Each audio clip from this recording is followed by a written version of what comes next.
Botany 2 BSc third final year प्रश्न 25 निम्नलिखित पर संक्षिप्त टिप्पणी लिखिए। ए माइटोकॉन्ड्रियल वंशागति या माइटोकॉन्ड्रियल डीएनए। बी पौधों मक्का में नरबंध हत्या। C B DNA. 50 बार बोल रहे हैं, पढ़ने निकले वाले छात्रों को राजनीति से दूर रहना चाहिए। अबे पढ़ाई लिखाई में ध्यान लगाओ, IAS बनो और देश को संभालो। उत्तर ए माइटोकॉन्ड्रियल वंशागति माइटोकॉन्ड्रियल इनहेरिटेंस। प्रत्येक कोशिका में बहुत से माइटोकॉन्ड्रिया पाए जाते हैं। माइटोकॉन्ड्रिया का मुख्य कार्य कोशिका की विभिन्न क्रियाओं के लिए ऊर्जा प्रदान करना है। क्लोरोप्लास्ट के समान माइटोकॉन्ड्रिया में भी डीएनए पाए जाते हैं। क्लोरोप्लास्ट डीएनए के समान माइटोकॉन्ड्रियल डीएनए वक्राकार सर्कुलर होते हैं, लेकिन सिलिएटेड प्रोटोजोआ में उपस्थित माइटोकॉन्ड्रियल डीएनए रेखीय होता है।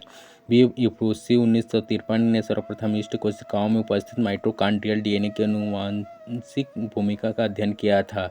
उदाहरण एक ईस्ट कोशिकाओं में पेटाइट उत्परिवर्ती 2 न्यूस्पोरा के पोकी प्रभेद। उपर्युक्त दोनों उदाहरण श्वसन में क्रिया या रेस्पिरेटरी डिफिशियंसी के अंतर्गत आते हैं। आसान है, आसान है, आसान है, आसान है। Back job. एक ईस्ट में पेटाइट उत्पत्ति पेटाइट म्यूटेंट इन ईस्ट।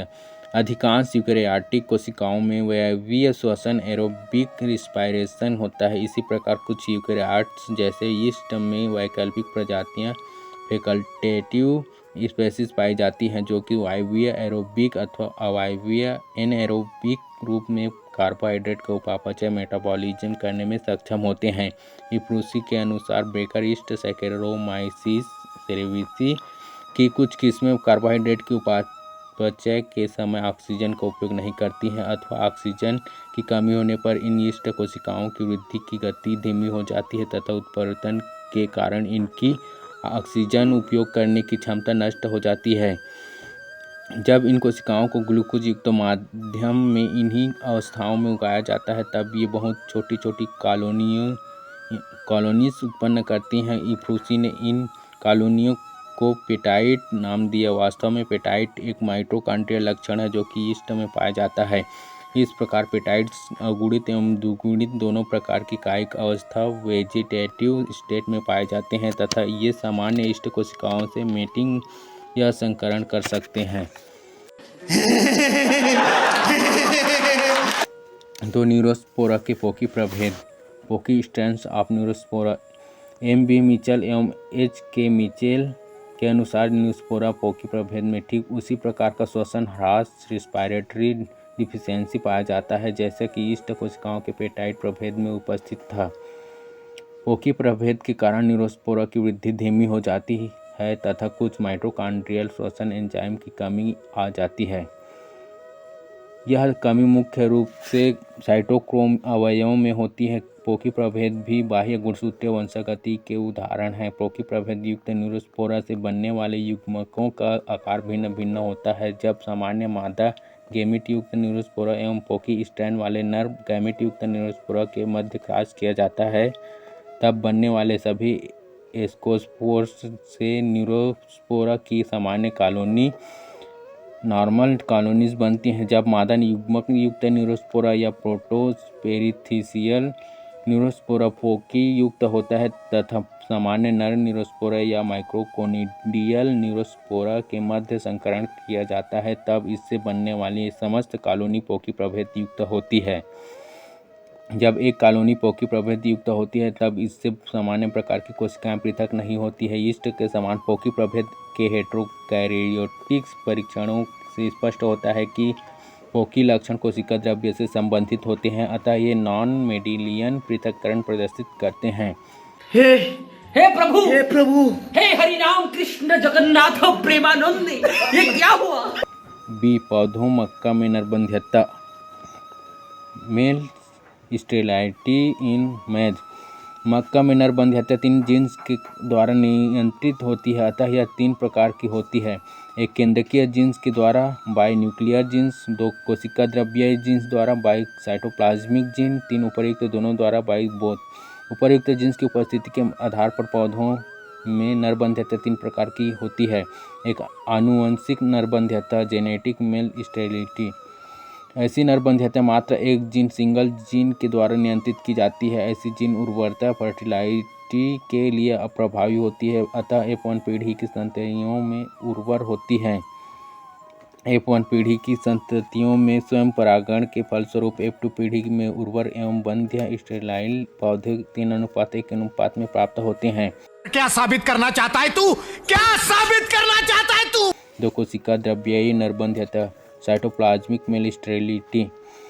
रोड्स 1993 ने सर्वप्रथम मक्का में कोशिका द्रव्यीय वंशगति का अध्ययन करके बताया कि इसमें मादा पौधा नरबंध्य होता है, अतः F1 पीढ़ी के समस्त पौधे नरबंध्य मेल स्टेराइल होते हैं, क्योंकि इन संततियों को प्राप्त होने वाला कोशिका द्रव्य मुख्यतः अंडाणुओं एक से प्राप्त होता है। जब नरबंध्य मादा पौधे एवं नर उर्वर नर के मध्य संकरण किया जाता है तो F1 पीढ़ी संततियाँ नरबंध्य होती हैं। जब इस नरबंध्य पौधे का नर उर्वर नर पौधे से बैक क्रॉस किया जाता है तब F2 पीढ़ी में प्राप्त सभी पौधे नरबंध्य होते हैं। Hey, y'all, come look at this.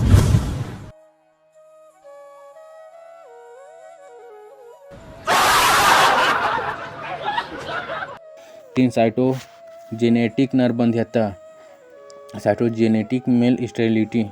कुछ पौधों में नरबंध्यता कोशिका द्रव्य के द्वारा नियंत्रित होती है, परंतु केंद्रक में एक प्रभावी एलील R रिस्टोरर जीन की उपस्थिति में वह उर्वरता को प्रदर्शित करने लगता है। यह रिस्टोरर जीन बंध्यता को निष्क्रिय कर देता है।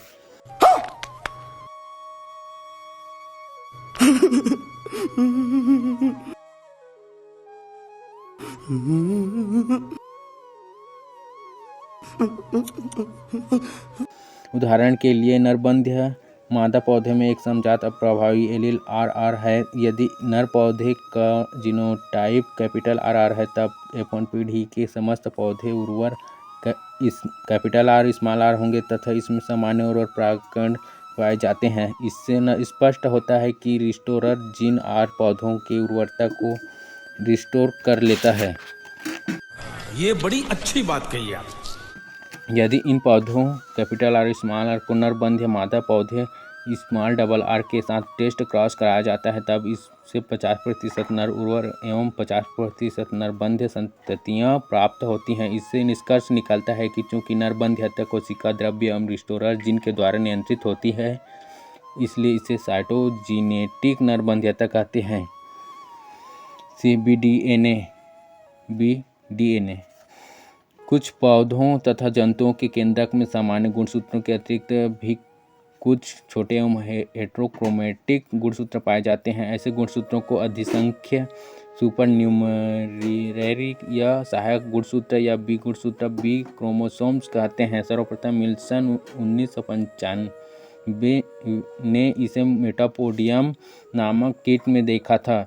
ये गुणसूत्र अभिरंजन गुण स्टैनिंग प्रॉपर्टी प्रदर्शित करते हैं। इन्हें सफलतापूर्वक नहीं देखा जा सकता है क्योंकि ये अनियमित रूप से बिखरे होते हैं।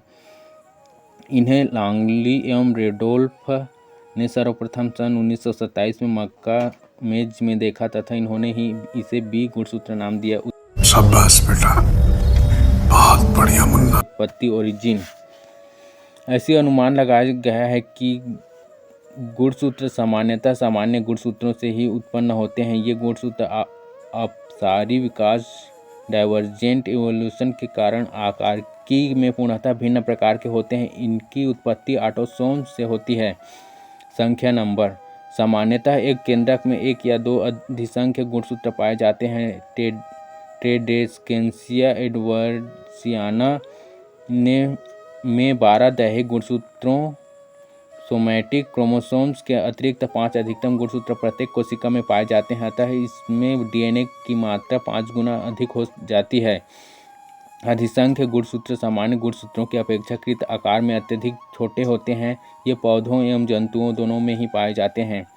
क्योंकि गुणसूत्र जीव की फिनोटाइप पर कोई प्रभाव नहीं डालते हैं, अतः ये आनुवंशिक रूप से आवश्यक नहीं होते हैं। कुछ पौधे में इनकी उपस्थिति में उनका ओज विगर कम हो जाता है। इस प्रकार के गुणसूत्र भ्रूण निर्माण के समय शरीर के कुछ भागों में ऊतकों से विलुप्त हो जाते हैं, परंतु कुछ बौद्धों जैसे सोरघम में ये बने रहते हैं। इनके द्वारा संपादित होने वाला सुनिश्चित कार्य अज्ञात है। पापा पापा पापा सुनाई दे रहा है, बेरा नहीं हूं मैं।